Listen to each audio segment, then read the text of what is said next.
আজকে একটা বিষয় নিয়ে আপনাদের জানাচ্ছি সেটা হচ্ছে যে কোন দেশের এজেন্ট আসলে বাঁধন।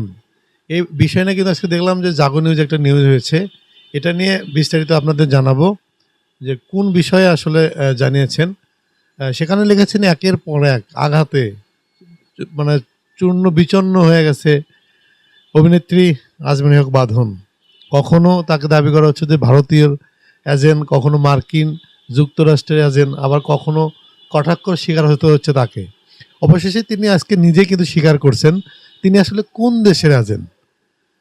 আজ ২৬ মে সোমবার ফেসবুকে একটা পোস্ট করেছেন যেখানে লিখেছেন আমি বাংলাদেশের এজেন্ট।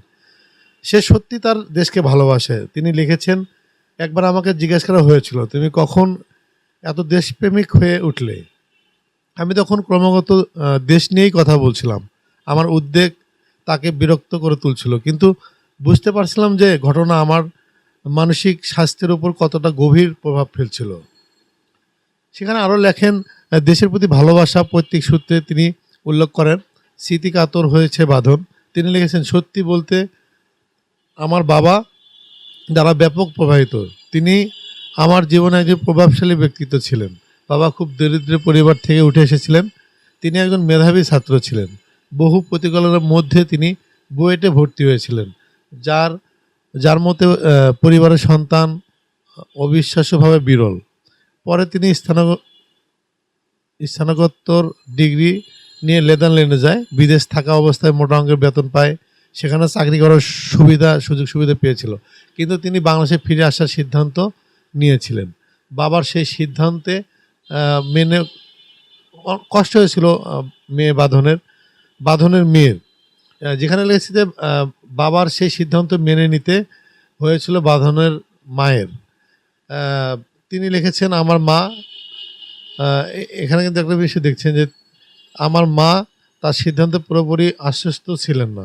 তিনি আমাদের জন্য আরও আরামদায়ক জীবন চেয়েছিলেন। কিন্তু বাবা সব সময় এমন কিছু বলতেন যা মনে গেঁথে গিয়েছিল। বাবা বলতেন আমার এই দেশের টাকায় পড়াশোনা করেছি, এখন সময় এসেছে প্রতিদান দেওয়ার। এমনকি আমাকে ডাল ভাত খেয়ে বাঁচতে হয়, তবুও আমি এদেশেই থাকবো। আমি ছেলেবেলা থেকেই কথাটা শুনে আসছি। এই কথাটা গড়ে তুলেছে। তিনি অনেক বছর সততা ও নিষ্ঠার সাথে দেশের সেবা করেছেন। তাকে নিজের মূল্যবোধ থেকে মেনে চলেছি। আমার গভীর প্রভাব ফেলেছে যা আমার উপর গভীর প্রভাব ফেলেছে। বাঁধন লিখেছেন দেশপ্রেমে এমন কিছু নয় যা মানুষ নিয়ে জন্মায়। তিনি এমন কিছু করে যা সময়ের সাথে তৈরি হয় এবং সময়ের সাথে সাথে এমন সত্যি দেশের প্রতি ভালোবাসা বেড়েছে। যে যাত্রায় বাবা ছিলেন একজন প্রভাব সঞ্চারী ব্যক্তি। এরকম মানুষ আছেন যারা দেশকে ভালোবাসেন। তিনি তার দ্বারা অনুপ্রেরিত হয়েছেন। মূলত বিষয় হচ্ছে যে বাঁধনকে নিয়ে এত আলোচনার বিষয় হচ্ছে যে তিনি আওয়ামী লীগের অনেক নেতা নেত্রী সাথে ছবি তুলেছেন এবং আওয়ামী লীগ ফ্যাসিস্ট সরকারের সময় বিভিন্ন জায়গায় তিনি আসলে ছবি উঠেছেন এবং তিনি এটাও জানিয়েছেন যে বাংলাদেশের হচ্ছে নুরুর সাথে ছবি তোলার জন্য 5 বার তাকে ইন্ডিয়ান ভিসা তার বাতিল হয়েছিল। আসলে একটা বিষয় হচ্ছে যে যখন আমাদের এই দেশে হচ্ছে যে কোনো কিছুই দেখবেন যে স্রোতে ভাসে। একটা সময় কিন্তু আমরা দেখেছি আওয়ামী লীগের অনেক এমপি মন্ত্রীর সাথে কিন্তু তার ছবি, ঠিক আছে, হয়তোবা এখন পদ অথবা সময়ের স্রোতে ভাসছেন বাঁধন।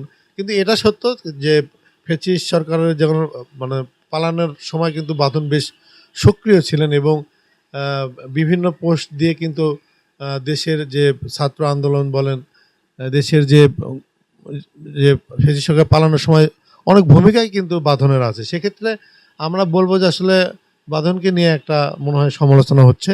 এটা আসলে আমাদের সবাইকে আসলে খুঁজে বের করা দরকার।